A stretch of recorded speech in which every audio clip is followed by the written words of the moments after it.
Hello ভাই, আসসালামু আলাইকুম। তোমরা সবাই কেমন আছো? আশা করি সবাই ভালো আছো। আলহামদুলিল্লাহ আমি অনেক ভালো আছি। আজকে হচ্ছে একটা নিউজ ভাই, তোমাদের আজ কিমা করে দেখাবো, সেটাই এর মধ্যে থাকবে। ভিডিওটা লাস্ট অব্দি দেখো, আশা করি ভিডিওটা অনেক ভালো লাগবে। তো গাইস চলো। তো গাইস আমি চলে এসেছি। তো এখন তোমাদের আমি কিমা করে দেখাবো। তো আমি এখন তোমাদের কিমাটা দেখাই। তো এখন আমি একটা প্যান বসিয়ে দিয়েছে। তো এটা একটু উষুম উষুম গরম হবে, তারপরে আমি তো সামান্য পরিমাণে সর্ষের তেল দিয়ে দেবো, দিয়ে এটা চারিদিকে করে নেবো। তেলটা আমি চারিদিকে করে দিলাম। এবারে দিয়ে দিচ্ছি এটা আলুতে আমি জাফরান আর নুন মেখিয়ে রেখে দিয়েছিলাম। 10 মিনিট পর আমি এটা বসিয়ে দিচ্ছি। তো এটা পুরো 90% বয়েল, মানে 90% ভাজা ভাজা করব। তারপরে আমি গরু মাংসের কিমাটা করব। তারপরে মানে এটা প্রথমে আমি এটা 90% ভাজা ভাজি করে নিই।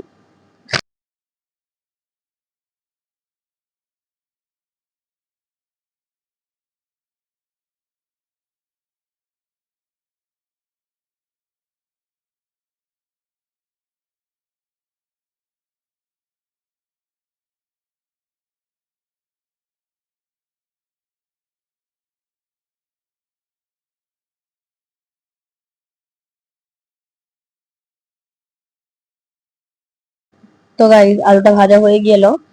তো আমার পুরো 90% ভাজা কমপ্লিট। এবার আমি এটা ডালায় লাভিয়ে নেবো।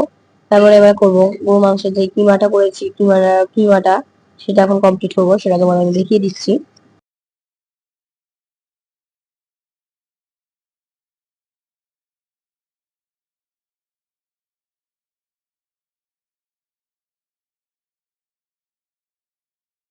তো ফের প্যানটা বসিয়ে দিলাম, এতে একটু অল্প বেশি তেল দিলাম।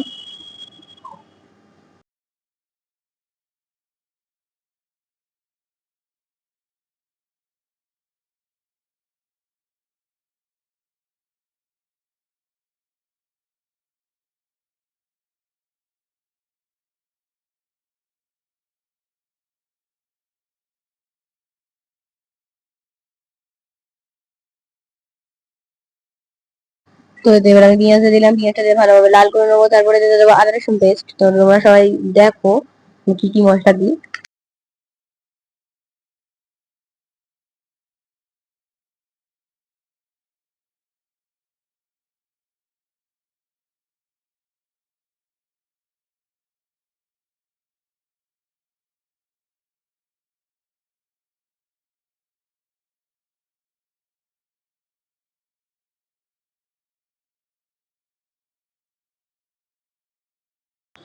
পেঁয়াজটা ভালোভাবে আমি লাল করে নিচ্ছি প্রথমে।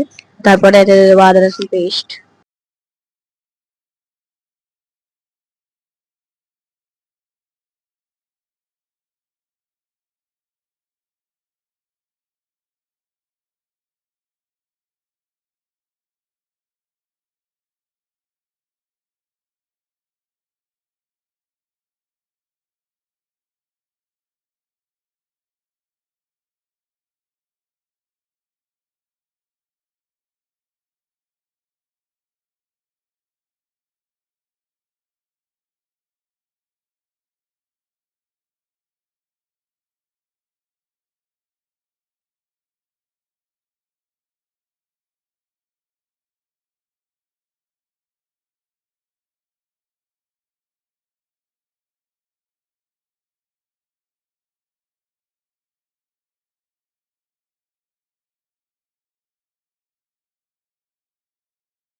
তো আদা রসুনটা দিয়ে দিলাম। এবার আদা রসুনটা দিয়ে এবার একটু গরম মশলা দিয়ে দিচ্ছি। এবার সব রকমের মশলা দিয়ে দেবো।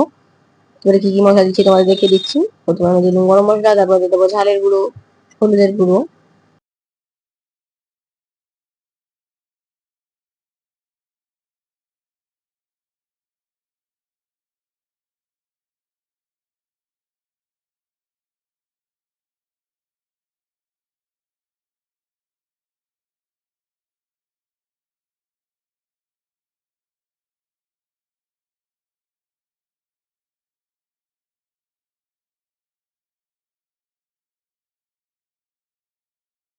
তো এটা একটু ভালোভাবে কষাকষি করে নিয়ে একটু পানি দিয়ে দিলাম।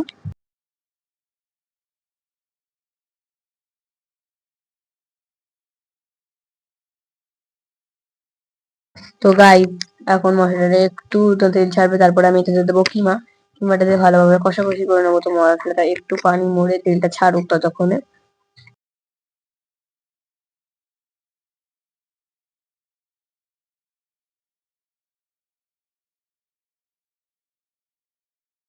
এবার এতে দিয়ে দিলাম আমি কিমা। তো কিমাটা দিয়ে ভালোভাবে নাড়াচাড়া করে নেবো।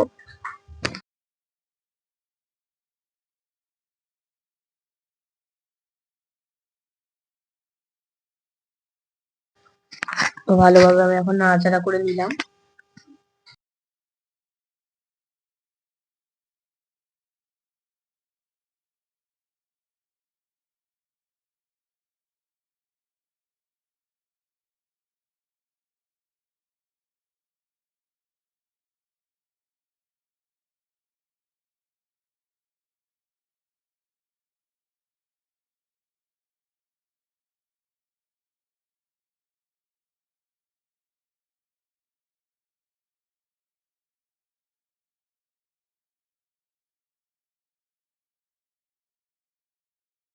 এটা ভালো নাড়াচাড়া করছে।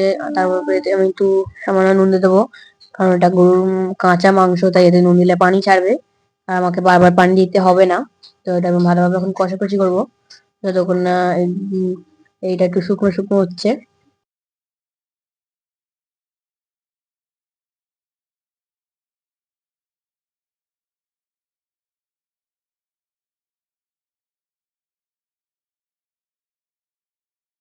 তো এতে একটা তেজপাতা দিয়ে দিলাম আর একটা এলাচ দিয়ে ভালোভাবে এটা কষাকষি করে নেবো যতক্ষণ এটা একটু সিদ্ধ মতো হচ্ছে। তারপরে এতে ওই আলু ভাজাটা দিয়ে ভালোভাবে নাড়াচাড়া করে নেবো। তারপর শুকনো শুকনো করে আমি লাভিয়ে নেবো।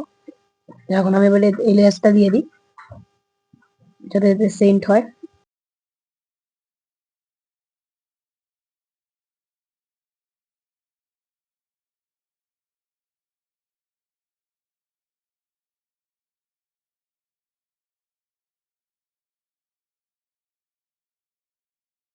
তো গাইস এতে এখন আমি পানি দিয়ে দিলাম। তো গাইস চলো 10 মিনিট পর আসা যাক।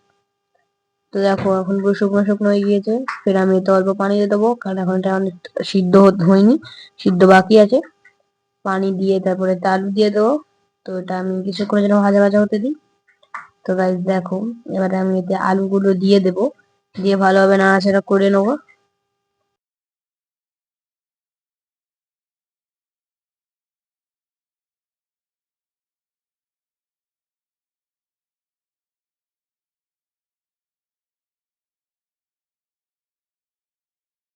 তো এতে এবারে আমি এবার দিয়ে দেবো আলু। তো এটা অনেকটা ঘন মতো হয়ে গিয়েছে। তো এতে এবারে আলুটা দিয়ে দেবো, পুরো একদম পুরো ভাজা ভাজা করে নেবো। তো এই ভাজা আলুটা আমি এখানে এতে দিয়ে দিচ্ছি।